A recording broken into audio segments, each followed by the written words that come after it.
Olá, povo de Deus, mais uma aula aqui no canal, sejam muito bem-vindos. Hoje nós vamos falar a 2 Reis, capítulos 11 e capítulos 12, tá? Você que não é inscrito no canal, chegou aqui agora, já clica no sininho, já se inscreve, porque toda semana sobe aula nova e vai edificar muito a minha vida com a sua presença e vocês serão edificados com a palavra do Senhor, tá bom? Então, vamos para a aula. Então, dando continuidade à última aula, Atalia, mãe de Acasias, vendo que seu filho era morto, ela se posicionou, se levantou e foi atrás de toda a família real para poder matá-lo. E Jeoseba, filha do rei Jorão, irmã de Acasias, pegou a Joás, filho de Acasias, e sumiu com ele e se escondeu dentro de uma câmara, para que ele não fosse morto, porque ele era muito bebezinho.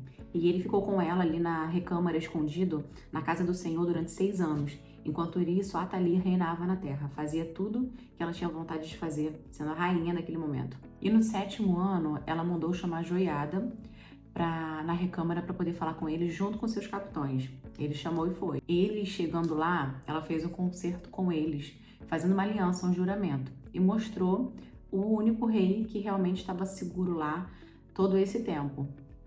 E aí ela pediu para que ele fosse atrás de Atalia e matasse Atalia e matasse todos da casa de Atalia para o verdadeiro rei reinar. E ele tinha 7 anos nesse período. E aí Joiada, que era o sacerdote da época, que foi chamado por Jeoseba para poder tomar de novo o reinado, ele chamou os centuriões, chamou os guardas e dividiram em algumas terça-partes para ficar ao redor de onde o rei estava no sábado. Era no sábado quando foi programado esse ataque. E aí ele fez tudo que ela tinha falado para ele fazer. O sacerdote deu para os guardas, para os centuriões, para todos aqueles homens ali, as lanças e os escudos que tinham sido usados pelo rei Davi e a sua guarda, na época que estava na casa do Senhor. E nisso eles pegaram o reizinho de 7 aninhos e colocaram a coroa na cabeça desse menino e começaram a bater tambores, começaram a bater palmas na mão, gritando viva o rei, viva o rei. E a Atalia começou a ouvir os barulhos de tambores, de pandeiros, de pessoas batendo palma, gritando viva o rei. E saiu para ver o que estava acontecendo. E quando ela chegou lá, ela viu o menino, né? E todo mundo festejando, todo mundo muito feliz com o rei, vendo uma esperança, porque a Atalia ela era muito cruel, né? Ela era muito cruel, ela matava todas as descendências de pessoas que ela não gostasse ou que se levantasse contra ela ou que fosse alguma coisa de ela se sentisse ameaçada. Ela matava não só aquelas pessoas, mas todas as suas gerações.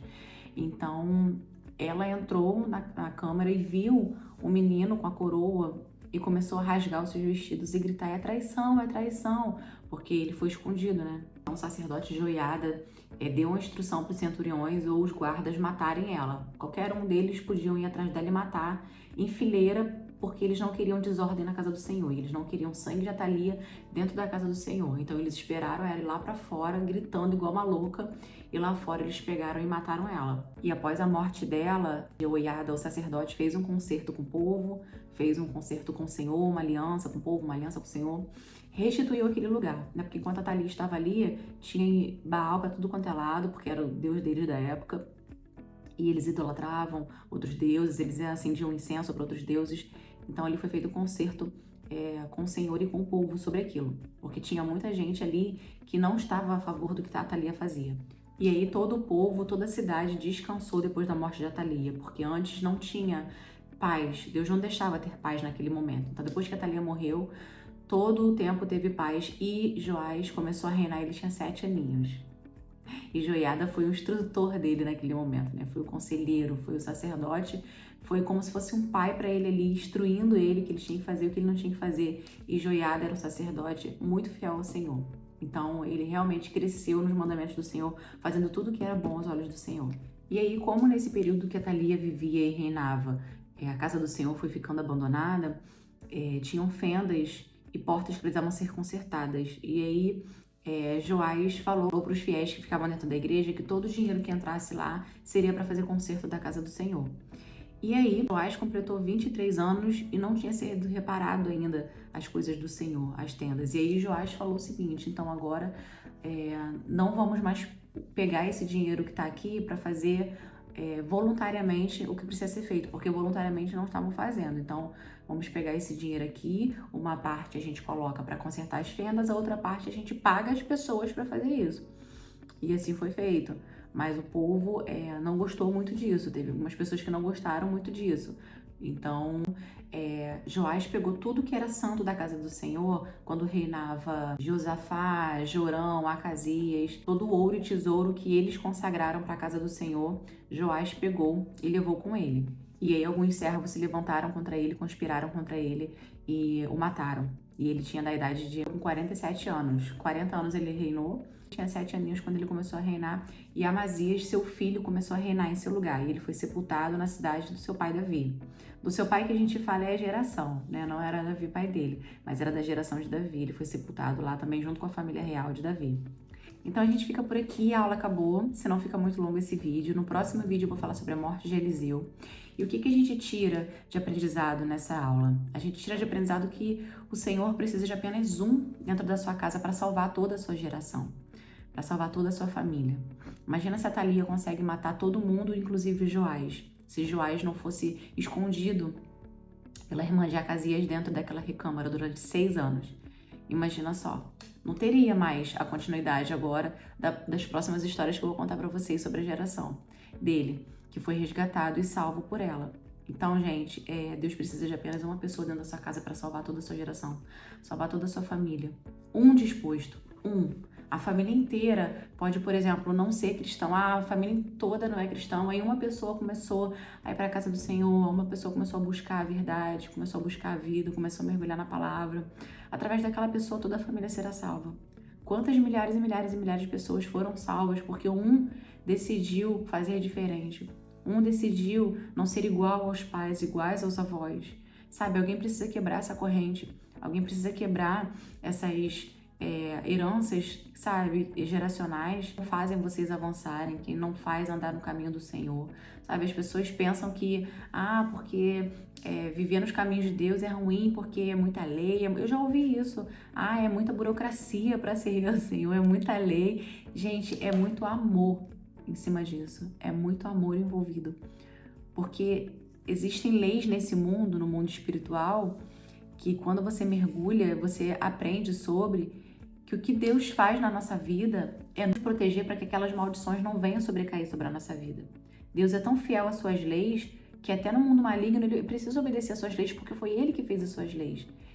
Então, se você abre brecha, abre porta para o mundo espiritual maligno entrar, aquilo precisa ser cumprido, porque quem tem a chave do mundo espiritual aqui na Terra somos nós.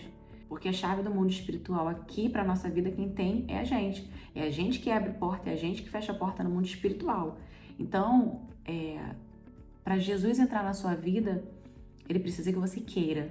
Você precisa convidá-lo ele para vir. Você precisa estar disposto a querer mudança e ele vem com todo o amor do mundo que só ele tem.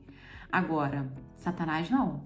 Você não precisa abrir a porta para ele, você precisa dar uma brechinha para ele entrar, que ele faz uma bagunça na sua vida, na minha vida, na nossa vida. Ele veio para o mundo para matar, roubar e destruir. Então a gente precisa realmente andar nos caminhos de Deus, porque é os caminhos da verdade e da vida. Não existe outro caminho, não existe. Gente, não existe. Quando a gente nasce, a gente tem 2 reinos para seguir. A gente tem 2 reinos para viver em prol daquilo. O reino do céu e o reino das trevas. Não tem outro reino. Não tem aquilo de falar, eu amo Jesus, mas eu na minha casa, eu vou ler a palavra aqui do meu jeito, vou ficar aqui, eu amo ele. Isso não funciona, tá? Você não tá seguindo a palavra do Senhor. Você não tá servindo, porque você tem que fazer parte do corpo de Jesus, que é a igreja, tá? Você tem que fazer parte do corpo de Cristo. Então, ele precisa de um na sua casa para poder restituir e restaurar toda a sua família. Não é porque você teve um histórico de pais sequelados, que não foram pais para você, avós, bisavós. Não é por causa disso que você vai continuar fazendo isso. Porque senão a sua próxima geração vai seguir o que você está fazendo. E se tiver a próxima geração. Porque quando o mal entra, ele vem para destruir todas as suas gerações. Então, meu irmão, minha irmã, se atente a isso. Leve essa palavra para outras pessoas que precisam ouvir. Aprenda e ensina. Ou se você ainda não sabe expressar, manda esse vídeo para alguém.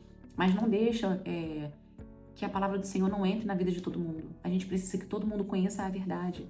É para isso que a gente está aqui, em prol disso. Em prol de propagar a palavra do verdadeiro evangelho do Senhor, do amor dele, da restauração que ele quer fazer nas famílias, nas vidas, sabe? Então, como ele entrou na minha vida, e ele entrou na sua vida, que ele entre na vida de todos, e preencha todos os corações e todas as almas, que cure, sabe?